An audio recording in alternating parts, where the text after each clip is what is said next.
호세아 선지자가 하나님께로 돌아오라고 이렇게 강하게 권면하고 있습니다. 권면이라기보다는 명령이다라고 보아야 더 마땅할 것 같습니다. 왜 하나님께로 돌아와야 하는가에 대하여서 오늘 본문은 우리에게 그 이유에 대하여서 말씀하고 있습니다. 에브라임과 이스라엘의 모습, 유다의 모습은 어떠하였는가? 오늘 단어에 보니까 12절에 거짓 속임수 그것으로 나를 애워쌌다 이렇게 말씀하고 있습니다. 반면에 하나님은 신실하시고 거룩하신 자이십니다. 신실하시고 거룩하신 자이신데 그 하나님을 믿어야 할 북이스라엘 에브라임은 거짓과 속임수로 그렇게 살아가고 있습니다. 그러면서 12장 1절부터 6절에 나와 있는 말씀을 통하여서 하나님이 북이스라엘의 모습이 어떤 것인가를 다시 한번 말씀하고 계십니다. 그들은 바람을 먹고 동풍을 따라가서 종일토록 거짓과 포악을 더하여 아수르와 계약을 맺었다라고 했습니다. 바람을 먹는다는 것은 사실은 헛된 것을 쫓았다라고 하는 의미일 것입니다. 동풍을 따라가서 종일 거짓과 포악을 더하였다라고 했습니다. 그래서 결과적으로는 아수르와 계약을 맺었습니다. 북이스라엘은 계속 말씀드리는 것처럼 그들에게 위기가 닥쳐왔을 때 그 위기를 어떻게 해결하려고 했느냐면 정치적으로 해결하려고 했습니다. 외교적으로 해결을 하려고 했습니다. 그래서 아수르와 계약을 맺었습니다. 그리고 한편으로는 기름을 애굽에 보냈다라고 했습니다. 애굽과 계약을 맺었지만 또 다른 강대국 동쪽으로는 아수르, 서쪽으로는 애굽을 의지했다라고 볼 수 있습니다. 그래서 그 북이스라엘은 이렇게 하면 괜찮아지겠지라고 하는 지극히 세상적인 방법을 동원하였습니다. 그리고 2절에 보니까 유다와 논쟁하시고 야곱을 그 행실대로 벌하시며 그의 행위대로 그에게 보응하시리라 라고 하셨습니다. 이렇게 논쟁을 한 다음에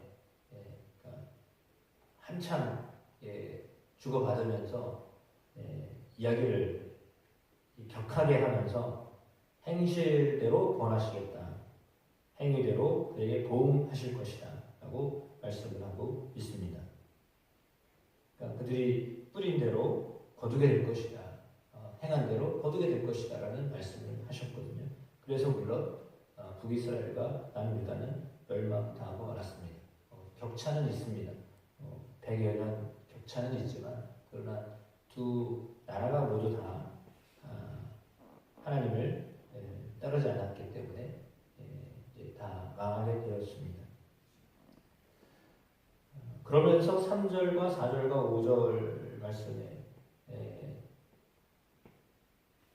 그럼에도 불구하고 그들에게 야곱에 대한 이야기를 하고 있습니다. 엉뚱하게 야곱에 대한 이야기를 하는 이유가 무엇일까? 야곱을 생각하게 하는 거죠. 야곱은 속이는 자였습니다. 거짓말하는 자였다라고 하는 거죠. 그래서 태생부터 그러한 자였다라고 하는 것입니다. 지기 싫어하고 형의 뒤꿈치를 잡았고 또 힘으로는 하나님과 겨루고 천사와 다투고 이기며 울었다 이렇게 하였습니다. 그러나 물론 야곱이 그렇게 속이는 삶을 살았고 거짓된 삶을 살았기 때문에 아람에 가서 고난을 당하였습니다. 건너뛰어서 12절 말씀에 보시면 야곱이 아람에 들로 도망하였으며 이스라엘이 아내를 얻기 위하여 사람을 섬기며 아내를 얻기 위하여 양을 쳤다 이렇게 말씀합니다. 그러니까 야곱은 뿌린 대로 거두는 것이다 라고 말씀하시는 거죠. 그가 아버지를 속이고 형을 속이고 그런 일을 했기 때문에 수십 년 아람 땅에 가서 외삼촌에게 속임을 받는 그런 삶을 살 수밖에 없었다라고 하는 것입니다. 뿌린 대로 거두었다라고 하는 것이죠.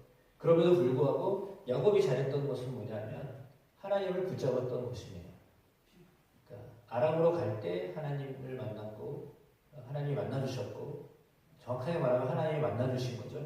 하나님이 만나주셨고 또한 그가 에서 형을 만날 때 너무 겁이 나고 두려워서 죽을까 했기 때문에 인간적인 방법으로 다 이렇게 했지만 그럼에도 불구하고 홀로 남아서 야복강에서 천사와 씨름을 하였습니다.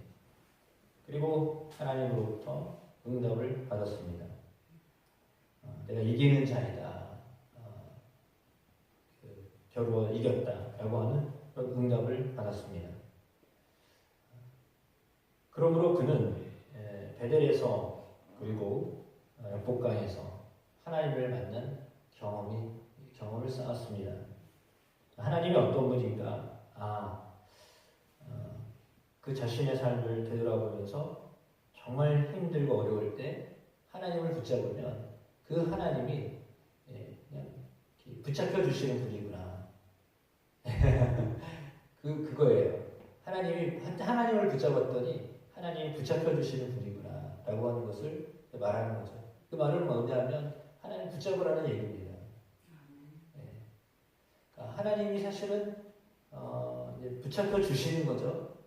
어떻게 하나님을 붙잡겠어요? 근데 하나님이 붙잡혀 주시는 거죠. 다시 말하면 사실은 하나님이 기다리신 거죠. 하나님 기다리시는 겁니다. 야곱이 하나님께로 돌아오기를 가장 어려울 때, 가장 위기 상황에 있을 때, 앞이 막막할 때, 베델에서도 사실은 앞이 막막했던 거잖아요. 내 인생이 어떻게 펼쳐질까? 아무것도 모른 채 아람으로 가야만 했죠. 하란 땅으로 가야만 했잖아요. 에서를 만나기 전에도 에서가 자기를 어떻게 할지 사실은 명확하지가 않았어요. 그러나 그럼에도 불구하고 희미하지만 하나님을 만나게 됐습니다. 그래서 그 하나님이 만나 주셨기 때문에 그 하나님께로 마음을 맞췄기 때문에 하나님은 그래도 이스라엘을 지켜주셨다라고 하는 것입니다. 그러니까 어찌 보면 믿음의 사람들 아브라함, 이삭, 야곱 실상 다 속이는 자였습니다. 자기의 목숨 때문에 아내를 누이라고 했던 사람들이잖아요. 그러니까 다 속이는 자였어요. 자기 생명이 어려울 때는 다 그걸 위기 모면하려고 했었던 사람들이에요. 근데 그때마다 하나님이 도와주셨어요. 그럼에도 불구하고 하나님이 도와주셨어요. 그러니까 왜 속이는 자였는데 왜 하나님이 도와주셨을까? 근데 도덕적으로 생각하면 왜 하나님은 거룩하신 분인데 왜 그런 사람을 만나주셨지? 왜 그가 복의 근원이 되게 하셨을까? 라고 이렇게 볼 수 있는데 그렇기 때문에 그들이 하나님을 의지할 수밖에 없었던 거예요. 그러니까 이 상황에서 보면 거짓말로 위기를 모면할 수밖에 없었던 상황이잖아요. 자기의 힘으로는 아무것도 할 수 없었던 상황이죠. 그래서 지혜를 동원해도 할 수 없었던 상황이에요. 자기의 지혜를 가지고도 도저히 뭘 할 수 없었던 상황이에요. 그래서 거짓말을 했던 거죠. 그러나 그때 깨닫게 하시는 거죠. 이게 그냥 이렇게 거짓말해서 되는 게 아니라 하나님이 보호하시니까 되는 거구나 라고 하는 것을 아주 정말 뼈저리게 경험하면서 어쩌면 사람 앞에서 망신당하면서 사람 앞에 망신당하면서 하나님이 그럼에도 불구하고 지켜주시고 보호해 주셨어요. 왜냐하면 그 속에 하나님이 역사하시려고 하나님이 그를 택하셨기 때문이에요. 그러니까 궁극적으로 그가 예수 그리스도를 바라보는 메시아를 바라보는 자, 구원자. 그러니까 본인의 힘으로는, 본인의 재주로는, 본인의 능력으로는 이 위기를 모면할 수 없다라고 하는 것을 깨닫고 구원하실 하나님을 바라보았기 때문입니다. 그 행동이 어떠했든지 그가 하나님을 바라보고 살았기 때문에 하나님이 그들을 그때그때마다 지켜주시고 보호해 주셨던 것이죠. 야곱도 역시 마찬가지입니다. 자기 힘으로 아무것도 할 수 없었다라고 하는 그 상황에 이르렀을 때 하나님이 나를 보호하시는 분이시구나. 나를 이 위기 가운데 건져내시는 분이 하나님이시구나. 구원자이시구나. 하나님이 나의 구원자이시구나. 라고 하는 것들을 알게 하신 거죠. 그래서 그들이 그렇게 그를 구원하신 분이 하나님이십니다. 그래서 5절에도 여호와는 만군의 하나님이시라. 여호와는 그를 기억하게 하는 이름이라. 그런즉 너희 하나님께로 돌아와서 인애와 정의를 지키며 항상 너희 하나님을 바랄지니라. 그들에게 원하는 것은 하나님께로 돌아오는 것이었습니다. 하나님의 이름을 기억하는 것이었습니다. 그리고 그의 삶에 인애와 정의를 지키는 것이었습니다. 그리고 늘 하나님을 바라는 것이었습니다. 하나님을 늘 바라보며 살게 하는, 소망을 하나님께 두고 살게 하는 것이었습니다. 그것을 지금도 역시 원하시는 것입니다. 7절에서 14절에 나와 있는 말씀을 간략하게 말씀을 드려도 역시 마찬가지입니다. 하나님은 그것을 깨닫게 하기 위해서 선지자를 보냈다라고 하는 거죠. 13절 말씀에 한 선지자로 이스라엘을 애굽에서 인도하여 내셨고, 또 모세라고 하는 이름을 쓰지 않냐고 그냥 한 선지자로 이스라엘 애굽에서 인도하여 내셨다. 모세를 선지자로 표현을 했습니다. 왜냐하면 그 뒤로도 계속 선지자들을 보내셨기 때문인데, 그 이스라엘이 한 선지자로 보호를 받았다라고 말합니다. 물론 그 한 선지자, 뒤 10절에는 여러 선지자에게 하나님이 말씀하셨고 이상을 보여주셨고 선지자들을 통하여 비유로 베풀었다라고 말씀하십니다. 그러니까 하나님 선지자들을 통해서 말씀을 통하여 그들에게 계속 길을 제시하셨다. 돌아오라고 제시하셨고 그렇게 하셨지만 그들이 그럼에도 불구하고 그 말을 듣지 않았다라고 하는 것이죠. 그래서 이러한 결과가 오게 됐다라고 하는 것입니다. 여전히 그들의 안에 있는 죄악이 있음을 말합니다. 그들은 상인인데 손에 거짓 저울을 가지고 속이기를 좋아했다라고 했어요. 뭐냐면 이익을 많이 남기기 위해서 줄을 속였다라고 하는 거죠. 그는 실로 부자라 내가 재물을 얻었다. 내가 수고한 모든 것 중에 죄라 할 만한 불의를 내게서 찾아낼 자가 없으리라 라고 스스로 말하지만 그러나 하나님은 다 알고 계셨다라고 하는 것입니다. 그럼에도 불구하고 그들이 돌아오기만 하면 이렇게 속이는 자였지만 돌아오기만 하면 야곱이 하나님 붙잡았을 때 하나님 붙잡혀 주시고 은혜를 풀어주시고 약속을 주시고 복된 사람이 되게 하셨던 것처럼 우리가 여전히 하나님을 붙잡고 하나님께 붙잡히고 하나님을 바라보며 살고 하나님의 말씀으로 살아가면 하나님 반드시 우리와 함께 하시고 우리를 보호하시는 하나님이심을 믿습니다. 그 하나님을 또 오늘 우리가 의뢰하며 나아가는 겁니다. 그러니까 때로는 믿는 사람들이 가져야 될 가장 중요한 것은요, 하나님께로 돌아가면 하나님은 우리를 품어주신다라고 하는 것입니다. 그 하나님의 사랑이 믿음의 근거가 되어야 합니다. 하나님은 하나님께로 돌아오면 반겨주시는 하나님이시다 라고 하는 것을 놓치지 말아야 합니다. 그러니까 그 자신들의 행태, 모습 그걸 보면 하나님께로 돌아가기가 민망합니다. 우리 자신을 보면 민망합니다. 그런데 사단은 우리 자신을 자꾸 보게 합니다. 너는 이것밖에 되지 않아. 너는 이런 존재야. 내가 뭘 하나님의 자녀라고 말할 수 있겠어?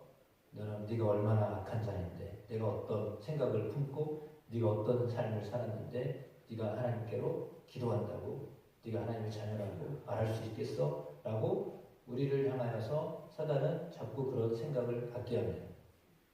너 하나님 말씀 들어서도 한 번도 안 지켰잖아. 또 알고 있었잖아. 계속 우리에게 사단이 우리의 생각 안에 혼 속에 자꾸 집요하게 자기의 생각을 자꾸 집어넣습니다. 물론 우리의 잘못한 것을 말합니다. 그러나 그것 때문에 예수님이 죽으신 거잖아요. 우리의 죄악으로 인하여 주님이 죽으셨잖아요. 그러므로 죄악을 자꾸 발견하게 하고 보게 하는 것은 집요하게 그 일들을 하고 우리를 혼돈스럽게 하고 우리는 아무것도 할 수 없다라고 하는 그런 마음을 갖게 하는 것은 사단이 주는 생각입니다. 혼 속에 넣는 것입니다. 낙심하게 하고 실망하게 하고 힘들게 하고 고민 가운데 빠지게 하고 염려하고 걱정하게 하는 것은 사단이 주는 생각입니다. 하나님 안에서는 그렇지 않습니다.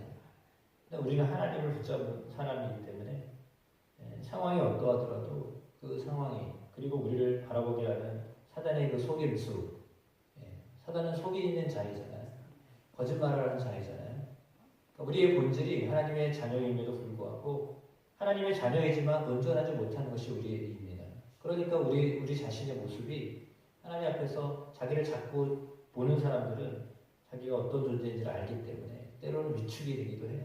그러나 그럼에도 불구하고 우리에게 말하는 그 이야기들, 사람들의 이야기, 스스로 내가 생각하고 있는 이야기들, 사단이 주는 생각들, 그것 때문에 때로는 고민이 되기도 하고 혼란스럽기도 하고 그렇죠. 그럼에도 불구하고 하나님을 바라보아야 됩니다. 하나님 우리를 보호하시고 구원하시는 분이시기 때문에 나와 함께 하시는 그리스도, 나를 위해 죽으신 예수 그리스도를 보셔야 됩니다. 그러면 내가 그리스도 안에서 다시 태어난 존재구나 라고 하는 것들을 깨달을 때 다시금 소망이 생기는 거죠. 그러니까 때로는 절망하기도 하다가 그리스도를 보고 하나님을 바라보면 또 소망이 생기는 겁니다. 그러니까 늘 하나님을 보라고 하시는 겁니다. 십자가에 못 박혀 죽으셨지만 다시 사셨던 예수 그리스도가 우리에게 소망입니다. 어쩌면 고민스럽고 어렵고 힘든 일들 때문에 우리는 자꾸만 깔아앉고 죽게 되는 상황 속에 놓입니다. 그러나 다시 사신 예수 그리스도를 보아야 합니다. 그래서 그 주님을 바라보는 것, 죽으셨으나 죽은 것이 아니라 다시 살게 하셨던 하나님을 바라보는 것입니다. 그 주님이 우리 안에 계시고 그 주님을 자꾸 바라보는 것, 그래서 죽음과 더불어 부활을 우리에게 선물로 주신 그리고 그것을 경험하게 하시는 주님을 바라보며 사는 것이 우리가 살아가는 방법이에요. 그것이 지혜예요. 그러니까 어떤 상황 속에도 예수 십자가, 예수 부활이 내 안에 계속 리마인드 돼, 계속 기억이 나야 돼. 이럴 때 내가 죽었지. 그러나 내가 예수와 함께 다시 산 존재지. 우리는 예수 안에 다시 산 존재입니다. 그리고 앞으로도 부활할 존재입니다. 그것에 대한 부분, 그 정체성을 놓치지 않냐고 살면 그러면 승리하는 삶을 살게 됩니다. 근데 그렇지 않으면 자꾸 깔아앉게 되고 그 방법을 세상적인 방법으로만 자꾸 몰아가게 됩니다. 그러니까 가장 기본적인 이야기이지만 우리가 늘 하나님을 바라보는 것, 그리스도를 바라보는 것, 그러면 살 길이 있습니다. 그것으로 인하여서 승리하는 삶을 살고 하나님의 자녀로 합당하게 정의와 인애를 사랑하며 살게 되는 은혜가 있게 되기를 예수의 이름으로 축복합니다.